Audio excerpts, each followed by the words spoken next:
Today, I want to talk about why it's so darn hard to get a mortgage.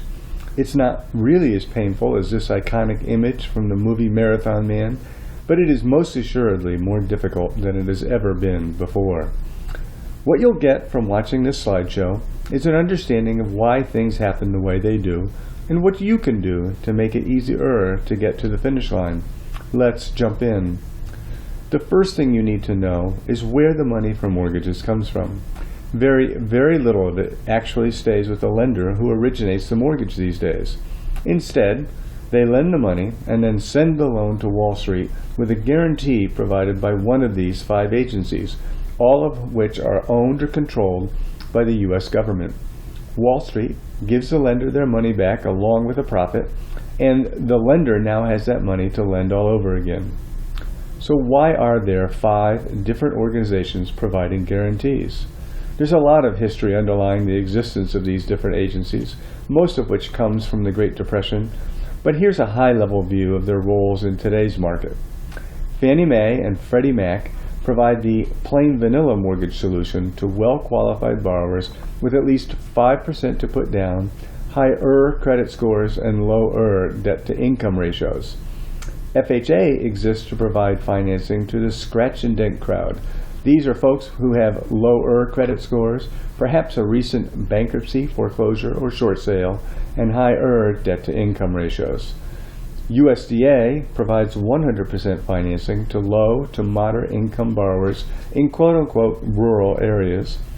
VA exists to provide 100% financing to those who've served in our armed forces.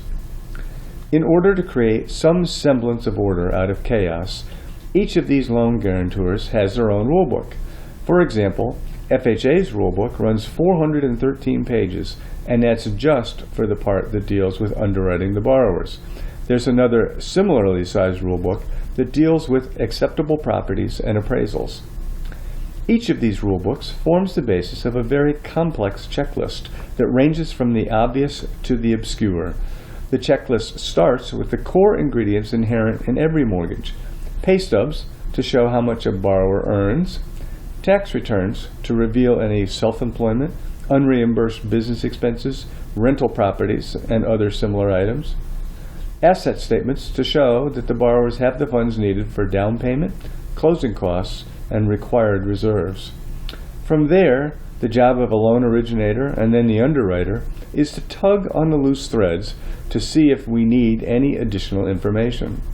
These will be things like child support or alimony payments that show up on pay stubs or tax returns, large deposits appearing in a bank statement that need to be sourced, items on credit that need an explanation, and the list goes on.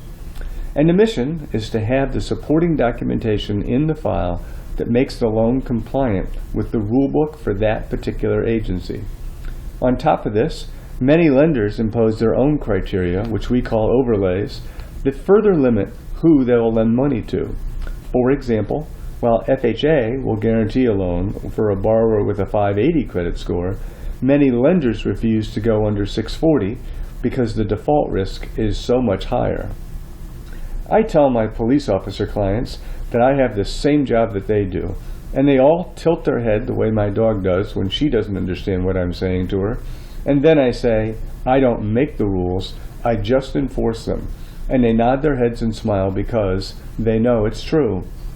The point here is that the underwriter's mission isn't to torture a borrower, but to turn in a file that Fannie Mae or FHA or one of the other agencies will guarantee.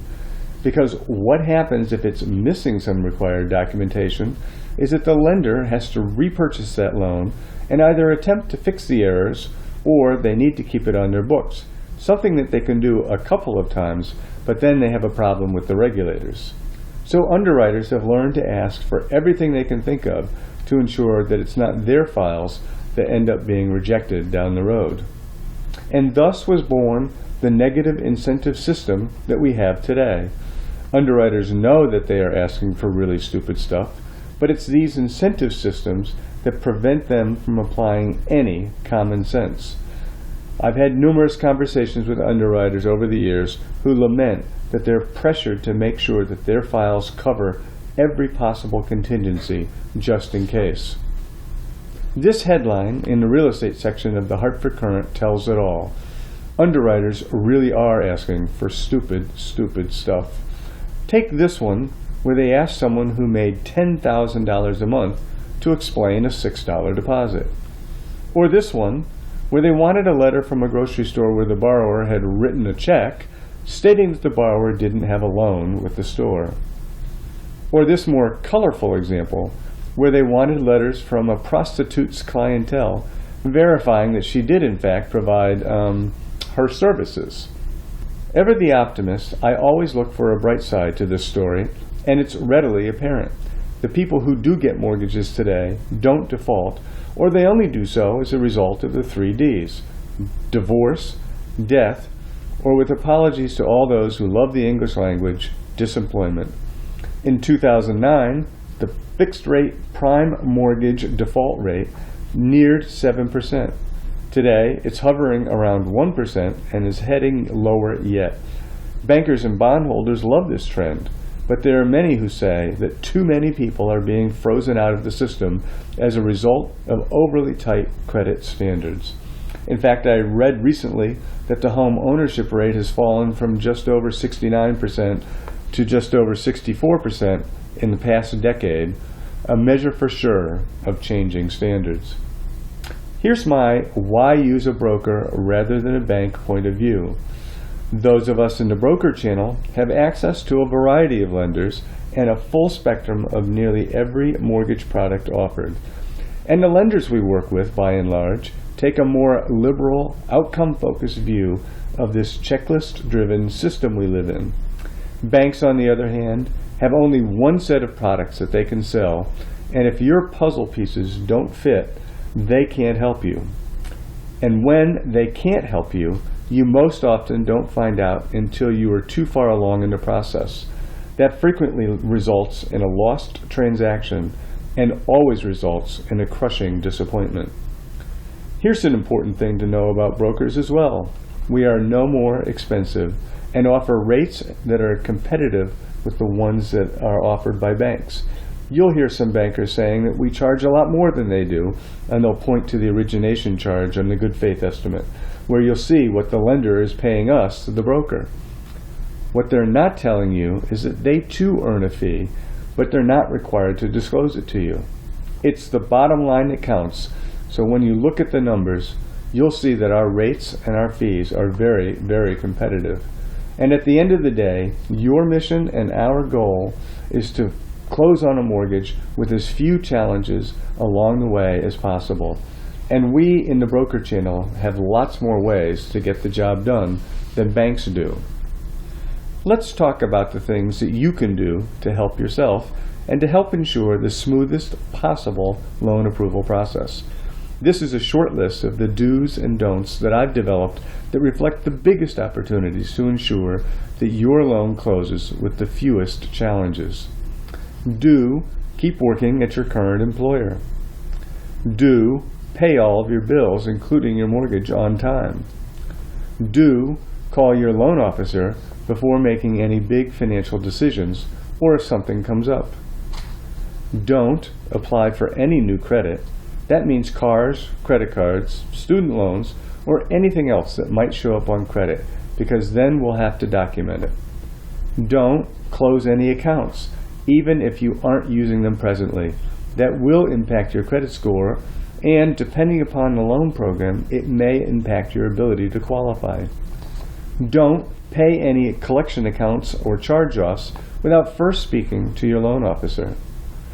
Don't start any home improvement projects that you won't have finished before an appraiser inspects your home.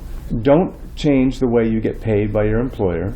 For example, don't go from hourly to commission or W-2 employee to 1099 contractor. And this is the biggest one.